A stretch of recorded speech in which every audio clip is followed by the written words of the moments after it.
बाळासाहेब ठाकरे फक्त हे नाव जरी मनात आले की एक सामर्थ्यवान, दमदार, प्रभावशाली आपल्या कणखर भाषा, महाराष्ट्रातील शिवसेनेचे संस्थापक, राजकारणी, कुशल व्यंगचित्रकार, सामना या पत्रिकेचे संस्थापक, संपादक आणि प्रभुत्व शैली असणारे व्यक्तिमत्व डोळ्यापुढे येतं.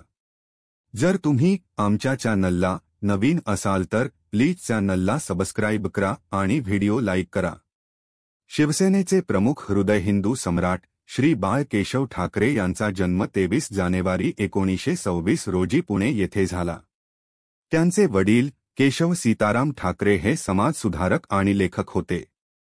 त्यांच्या आईचे नाव रमाबाई केशव ठाकरे असे होते. महाराष्ट्रामधील सर्व मराठी लोकांना एकत्र करण्यासाठी संयुक्त मराठी आंदोलनात त्यांची मुख्य भूमिका होती. त्यांनी 1950च्या काळात मुंबईला महाराष्ट्राची राजधानी बनविण्यासाठी अनेक कार्य केले. बाळासाहेबांचे लग्न मीना ठाकरे यांच्याशी झाले होते. त्यांना 3 अपत्ये झाली: बिंदू माधव, जयदेव आणि उद्धव ठाकरे. बाळासाहेबांनी उपजीविकेसाठी बॉम्बे फ्री प्रेस जर्नलमध्ये व्यंगचित्रकार म्हणून नोकरी केली. काही काळापश्चात त्यांनी नोकरीतून राजीनामा देऊन भावांसोबत स्वतःचे व्यंगचित्र साप्ताहिक मार्मिक सुरू केले. त्यांचे वडील त्या काळातील समाजसुधारक आणि लेखक होतेच, त्याबरोबर ते इतर आजीविकेसाठी टायपिंगचे काम करायचे. त्यामुळे त्यांचे डोळे निकामी झाले. मातोश्रीमध्ये राहण्याच्या आधी बाळासाहेब कुटुंब दादरच्या एका चाळीत मिरांडात राहत होते. त्या चाळीत दक्षिण भारतीय पण वास्तव्यास होते. त्या चाळीत संपूर्ण चाळवासींसाठी एक स्नानगृह होते. दक्षिण भारतीय त्यांचा सवयीनुसार अंगाला तेल लावून मगच अंघोळीला जायचे. ठाकरे कुटुंबियाने त्यांना या गोष्टीसाठी रोखले. ठाकरेंच्या म्हणण्यानुसार तेल लावून अंघोळ केल्याने नंतर जाणारा पाय घसरून पडू शकतो. पण दक्षिण भारतीयांना ते काही पटत नव्हते. शेवटी वैतागून ठाकरे कुटुंबियाने त्यांना अद्दल घडविण्यासाठी स्वतःच्या घराबाहेर मटणाचे तुकडे ठेवण्यास सुरुवात केली. त्यामुळे दक्षिण भारतीय कुटुंब चिडले. तेव्हापासूनच ठाकरे कुटुंबियांना दक्षिण भारतीयांचे द्वेष आहे. सुरुवातीच्या काळात दक्षिण भारतीय ऑफिसात काम करायचे आणि मराठी वर्ग बेरोजगार होता. मराठी वर्गाला जागृत करण्यासाठी त्यांनी आपल्या मार्मिक साप्ताहिक पत्रिकेत दक्षिण भारतीयांची उत्कृष्ट कारकिर्दी करणाऱ्यांची नावे प्रकाशित करण्यास सुरुवात केली. हे बघून मराठी बेरोजगार युवांना संताप झाला.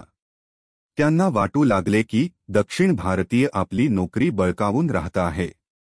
त्याचा परिणाम असा झाला की तरुण बेरोजगार कार्यालयाच्या बाहेर नोकरीसाठी येऊ लागला. बाळासाहेबांची कणखर आवाज आणि वक्तव्य मराठी तरुणांची मने हादरवून टाकायची. सर्वप्रथम एक कलाकार म्हणून, एक व्यंगचित्रकार म्हणून त्यांनी सामाजिक प्रश्नांवर भाष्य करण्यास सुरुवात केली. 1950 मध्ये ते फ्री प्रेस जर्नलमध्ये व्यंगचित्रकार म्हणून रुजू झाले होते.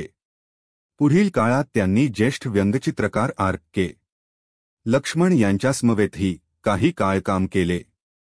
फ्री प्रेस जर्नलमध्ये काम करीत असतानाच बाळासाहेब विविध संस्थांसाठी, कंपन्यांसाठी व नियतकालिकांसाठी चित्रे, व्यंगचित्रे, जाहिरातीचे डिझाईन या क्षेत्रातही काम करीत होते. 19 जून 1996 साली बाळासाहेबांनी महाराष्ट्रात सकाळी 9:30ला फक्त 18 माणसांच्या उपस्थितीत शिवसेना म्हणून कट्टर हिंदू राष्ट्र न्यायालयीन संस्थेची स्थापना केली. सुरुवातीचा काळ शिवसेनेसाठी काही चांगला नव्हता, पण वेळ सरता सरता शिवसेना सत्तेत आली. पक्ष स्थापनेच्या 4 महिन्यानंतर साहेबांनी आपल्या मार्मिक साप्ताहिक पत्रातून जाहीर केले की शिवसेनेची पहिली सभा दसऱ्याच्या दिवशी शिवाजी पार्क येथे होणार आहे. सभेसाठी ही जागा योग्य नसल्याचे काहींनी त्यांना सुचवले, पण पहिल्याच सभेत लोकांची अफाट गर्दी झाल्याने शिवाजी पार्क पण कमी पडले. त्यांच्या पहिल्याच सभेत जमलेल्या प्रेक्षक वर्गात प्रचंड उत्साह होता. 1995 साली भाजप शिवसेना युती होऊन महाराष्ट्रात नवी सरकार आली. बाळासाहेब यांचे उग्र विचार आणि वक्तव्यांमुळे त्यांच्या विरुद्ध अनेकदा खटले दाखल झाले होते. 23 जानेवारी 1989 रोजी मध्यरात्री शिवसेनेचे मुखपत्र सामना सुरू झाले. दादर येथील स्वातंत्र्यवीर सावरकर स्मारकात मोठ्या थाटामाटात शिवसेना प्रमुख श्री बाळासाहेब ठाकरे यांच्या शुभहस्ते सामनाचे प्रकाशन केले गेले. सामना मुंबईतून प्रसिद्ध झाले. सुरुवातीच्या काळात सामनामध्ये फक्त व्यंगचित्र प्रकाशित होत होते. काळानंतर हे शिवसेनेचे मुखपत्र बनले. प्रकाशनाच्या प्रसंगी बोलताना बाळासाहेबांचे वक्तव्य होते, हिंदुत्वाचा प्रभावीपणे प्रचारासाठी आणि दररोजच्या होणाऱ्या आरोपांना सडेतोड उत्तर देण्यासाठी सामना हे शस्त्राचे काम करेल. सामना हे राज्यकर्त्यांसाठी त्यांना दाखवणारा आरसा आहे. त्यात आपल्याला बघून सुधारण्याचा प्रयत्न करावा. सामना वृत्तपत्राची भाषा असभ्य असल्याने लोकांना टोचेल, तिखट असेल, पण लोकांनी वाचताना त्यातील दिलेल्या विषयाचे गांभीर्य समजावे. त्या काळात दैनिक सामना वृत्तपत्र निघाल्यावर सर्व वृत्तपत्राच्या सृष्टीत हादरा बसून एकाएकी खळबळ आणि धांदल उडाली. आज देखील शिवसेनेचे निर्भीड मुखपत्र अशी सामनाची ओळख आहे. बाळासाहेबांचे व्यक्तिमत्व वाघासारखे होते. ते आपल्या चांदीच्या सिंहासनावर बसून आपल्या विरोधकांना उघडपणे धमक्या देत होते. त्यांना लोक भेटाव्यास त्यांचा निवासस्थानी मातोश्रीला जायचे.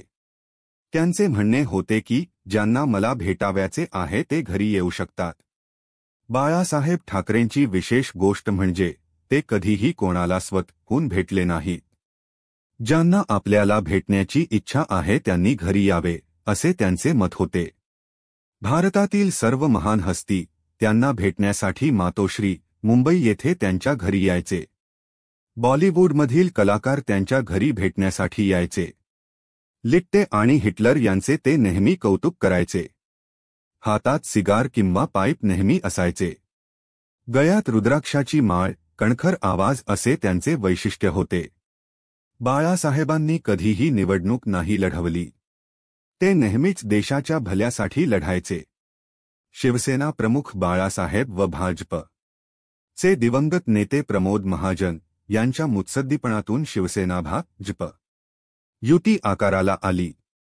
तसेच पुढे प्रामुख्याने शिवसेना प्रमुखांच्या झंझावाती सभांमुळे दौऱ्यांमुळे 1995 मध्ये शिवसेना भारतीय जनता पार्टीचे सरकार महाराष्ट्रात स्थापन झाले आणि मनोहर जोशी हे शिवशाहीचे पहिले मुख्यमंत्री बनले.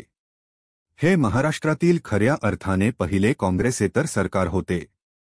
हा सत्तांतराचा चमत्कार शिवसेना प्रमुख बाळासाहेब ठाकरे यांच्या वक्तृत्व व कार्यशैलीमुळेच घडला. हिंदुत्व या मुद्द्याबाबतही बाळासाहेबांनी आपले विचार रोखठोकपणे मांडले. बॉम्बस्फोट, देशविघातक कृत्ये घडवणाऱ्या धर्मांधांना या देशात राहण्याचा अधिकार नाही.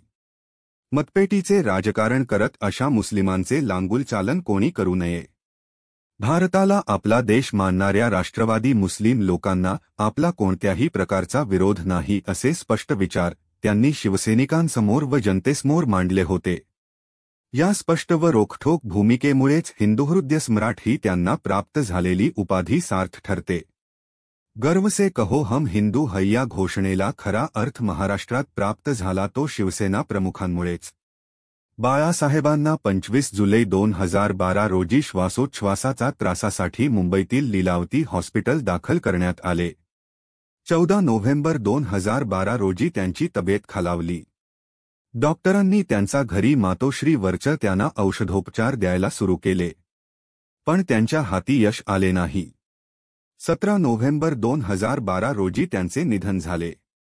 शिवाजी मैदान येथे राजकीय सन्मानाने त्यांच्यावर अंत्यसंस्कार करण्यात आले. त्यांचा अंत्ययात्रेत अफाट जनसमुदाय आपल्या लाडक्या नेत्याला निरोप देण्यासाठी एकत्रित झाला होता. हिंदुहृदय सम्राट बाळासाहेब ठाकरे यांना मानाचा मुजरा.